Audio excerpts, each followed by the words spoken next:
తెలుగింటి రుచులకి స్వాగతం. ఇవాల్టి తెలుగింటి రుచుల్లో నేను మీకు చికెన్ పకోడీ ఎలా చేసుకోవాలో చూపిస్తానండి. ఇది మనం కొన్ని సింపుల్ స్టెప్స్ ఫాలో అయినట్టయితే చాలా క్రిస్పీగా కూడా వస్తాయి. అది ఎలా చేసుకోవాలో చూసేద్దాం పదండి. ఈ చికెన్ పకోడీ చేసుకోవడానికి పావు కిలో బోన్లెస్ చికెన్ తీసుకోండి. దీన్ని బాగా శుభ్రం చేసుకుని ఇందులో అర టీ స్పూన్ వరకు పసుపుని యాడ్ చేసుకోండి. అలాగే దీంట్లో 1 స్పూన్ వరకు కారం పడుతుందండి.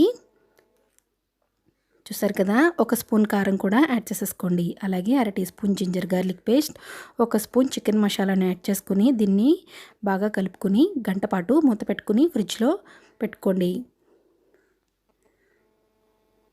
గంట తర్వాత దీన్ని బయటకు తీసుకుని ఇందులో పావు కప్పు వరకు కార్న్ఫ్లోర్ని యాడ్ చేసుకోండి.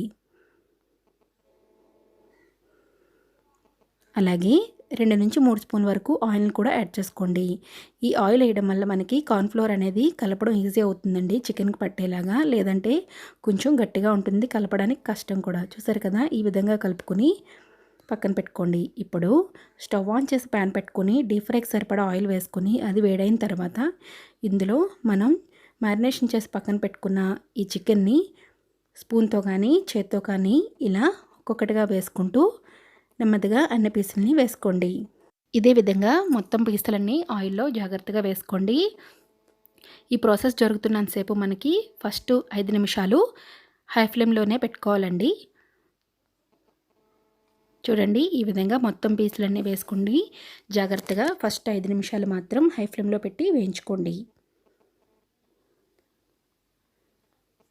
ఇవి మంచి కలర్ రావాలండి. మంచి గోల్డెన్ కలర్ వచ్చే వరకు దీన్ని వేయించుకోవాలి. తర్వాత 5 నిమిషాలు దీన్ని సిమ్లో పెట్టుకుని వేయించుకోండి. మొత్తం అంతా హై ఫ్లేమ్లో పెట్టినట్టయితే మనకి కలర్ అనేది మారిపోతుంది తప్ప లోపల అనేది ఉడకదు. కాబట్టి ఇలా తర్వాత 5 నిమిషాలు సిమ్లో పెట్టి నెమ్మదిగా వేయించుకోండి. చూడండి, మనకి కలర్ అనేది చేంజ్ అవుతుంది. మీరు మ్యారినేషన్ చేసినప్పుడు కలర్ లేదని ఎక్కువ కారం వేయొద్దు.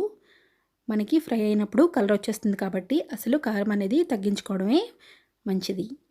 చూసారు కదండి, మనకి కలర్ మారిపోయింది అంటే మనకి కంప్లీట్గా ఈ పీసెస్ అనేవి వేగిపోయాయి అన్నమాట. చూడండి, రెడీ అయిపోయింది చికెన్ పకోడీ. ఇప్పుడు వీటిని నెమ్మదిగా వేరే ప్లేట్లోకి తీసేసుకోండి ఆయిల్ నుండి.